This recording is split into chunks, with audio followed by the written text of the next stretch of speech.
नमस्कार दोस्तों, आज के इस वीडियो में हम बीएससी थर्ड ईयर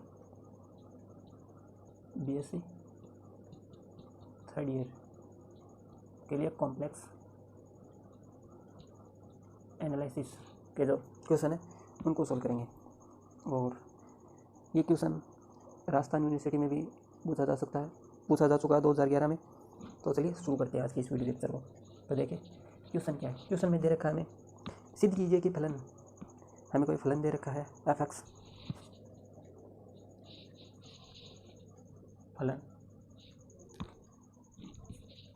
फलन दे रखा है, फंक्शन दे रखा है X Y, F of X Y,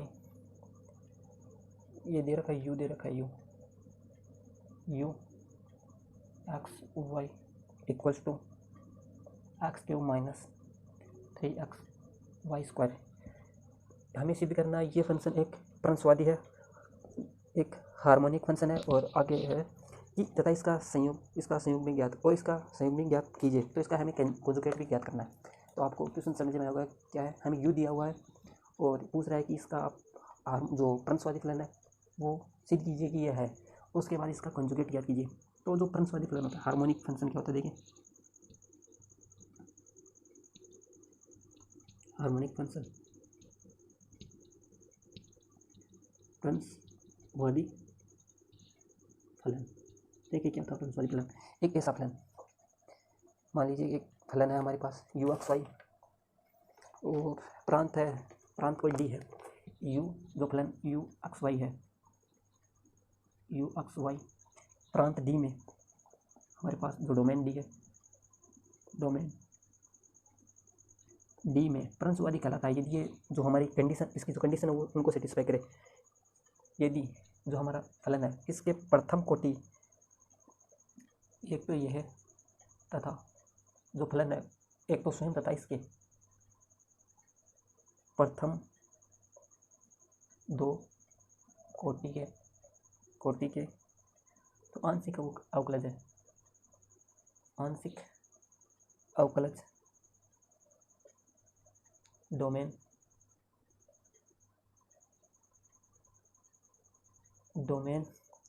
D में सतत हो, डोमेन डी में कंटिन्यूस हो। एक तो ये कंडीशन हो। उसके बाद जो दूसरी कंडीशन है वो है कि ये जो फंक्शन है हमारे पास, ये लाप्लास इक्वेशन को सेटिस्फाई करे, लाप्लास समीकरण को संतुष्ट करे। ये है जो हमारी प्रंसवादी फलन है, हार्मोनिक फंक्शन, उसकी कंडीशन कि ये यदि कोई फंक्शन है यदि वह स्वयं जो फंक्शन है वो स्वयं तथा इसके दो प्रथम कोटि के अवकलज डोमेन डी में कंटिन्यूस हो, तथा ये जो हमारे पास फंक्शन है ये लाप्लास इक्वेशन को संतुष्ट करे। अब देखिए हमारे पास जो लाप्लास कंडीशन है वो क्या है कि जो हमारा फंक्शन है वो हार्मोनिक फंक्शन कब होगा, उसके लिए दो हमारे पास कंडीशन है। एक तो वो जो फंक्शन है वो है तथा इसके प्रथम दो कोटि के जो अवकलज है वो प्रांत डी, जो हमारा डोमेन डी दिया हुआ है उसमें कंटिन्यूस हो। और जो सेकंड कंडीशन है कि वो है लाप्लास इक्वेशन, जो हमारी लाप्लास इक्वेशन थी d2 u upon delta X square plus d2 u upon delta Y square should be 0। तो इस कंडीशन को सेटिस्फाई करे तब वो जो फंक्शन होगा वो एक हार्मोनिक फंक्शन होता है। तो देखिए अब हमें इसको हार्मोनिक फंक्शन प्रूव करना है। तो देखिए जो हमारा फंक्शन दिया हुआ है यू, वो दिया हुआ यू जो फंक्शन है एक्स और वाई का, X cube minus 3x Y square, तो इसके प्रथम दो कोटि के अवकलज, तो इसका जो यू है उसका एक्स के सापेक्ष दो बार अवकलन करना है। तो delta U upon delta X, U का एक्स के सापेक्ष डेरिवेटिव लेने पर 3x square minus 3y square, one second एक बार फिर एक्स के रिस्पेक्ट में d2 U upon delta X square equals to 6x, और यहाँ पर एक्स है नहीं तो इसका 0 हो जाएगा। और इसी तरह u है उसका y के सापेक्ष डेरिवेटिव लेने पर delta U upon delta Y equals to minus 6x Y, one second एक बार फिर तो d2 U upon delta Y square equals to minus 6x। अब हमें लाप्लास इक्वेशन को सेटिस्फाई करना है। तो जो हमारी लाप्लास इक्वेशन थी वो क्या थी, delta d2 U upon delta X square plus d2 U upon delta Y square should be 0। तो देखिए इन दोनों की d2 U upon delta D X square plus d2 U upon delta Y square की वैल्यू पुट करेंगे। देखिए ये शायद हाँ सही है, सही, d2 U upon delta X square 6x minus 6x, तो ये आएगा हमारे पास 0। शायद ये विजिबल नहीं है तो देखिए इसको हम साइड में लिखते हैं। तो d2 u upon delta X square की वैल्यू है हमारे पास 6x minus d2 u upon delta Y square की वैल्यू है माइनस 6x इक्वल्स टू 0। तो ये जो u है वो लाप्लास इक्वेशन को सेटिस्फाई कर रहा है। तो ये u लिख सकते हैं हम u एक्स वाई लाप्लास समीकरण को संतुष्ट कर रहा है कि जो हमारा फंक्शन u है वो लाप्लास इक्वेशन को सेटिस्फाई कर रहा है। तो जो u है u एक्स वाई एक हार्मोनिक फंक्शन होगा, हार्मोनिक फंक्शन है। और अब सेकंड पार्ट है हमारा वो है कि हमें प्रूव करना है। ये फर्स्ट पार्ट था तो वो तो था प्रूव करना, और सेकंड पार्ट में हमें जो हमारा सहयोगी है वो हमें ज्ञात करना है। तो अब देखिए सेकंड पार्ट में एक हार्मोनिक फंक्शन था वो तो हमने कर दिया। अब इसका हमें कॉन्जुगेट क्या करना है। तो आपको CR इक्वेशन पता होगी, कोची-रीमान इक्वेशन, वो होती है delta U upon delta X equals to delta V upon delta Y. एक तो ये होती है, दूसरी होती है delta U upon delta Y minus delta V upon delta X. ये हमारी CR इक्वेशन होती है। तो अब पहले जब इनको हमें u दिया हुआ है, v निकालेंगे, u और v से यहाँ से हमें जो v है वो निकालेंगे। तो देखिए डेल्टा u का एक्स के सापेक्ष अवकलन, तो delta u upon delta X ये कितना आएगा 3x square minus 3y square. उसके बाद डेल्टा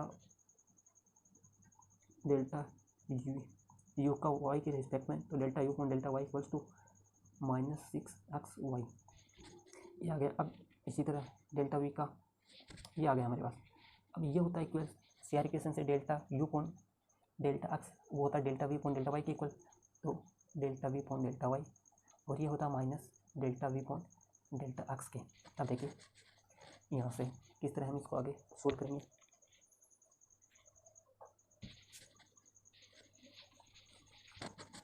तो देखिए अब यहाँ से v निकालेंगे, तो v का y के सापेक्ष आप इंटीग्रेशन करेंगे तो v इक्वल्स टू, यहाँ पर y के सापेक्ष हम इंटीग्रेशन कर रहे हैं, तो 3x square y minus 3y cube by 3। तो ये आएगा हमारे पास 3x square y minus y cube plus gx।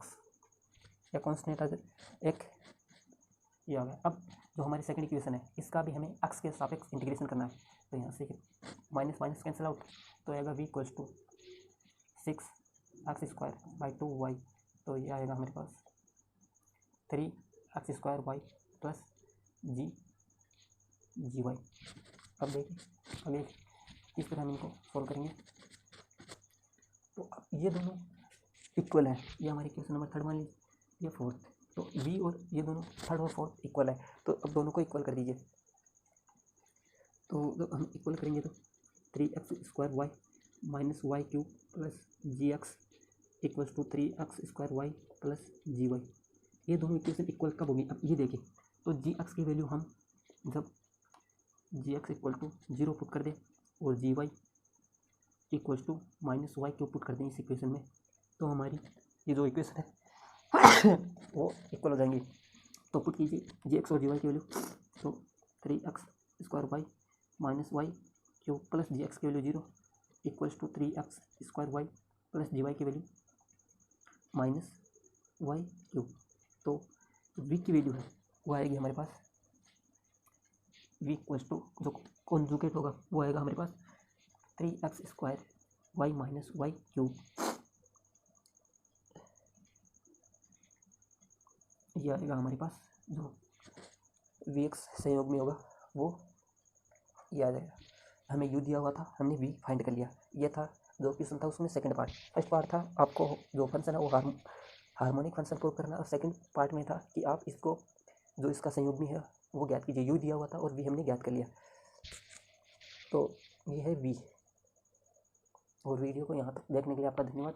और इस तरह के क्वेश्चन राजस्थान यूनिवर्सिटी और शेखावटी यूनिवर्सिटी दोनों में पूछे जा सकते हैं या पूछे जा चुके हैं। ये क्वेश्चन 2011 में राजस्थान यूनिवर्सिटी में पूछा गया है, तो क्वेश्चन काफ़ी मोस्ट है। तो वीडियो को यहाँ तक देखने के लिए आपका धन्यवाद।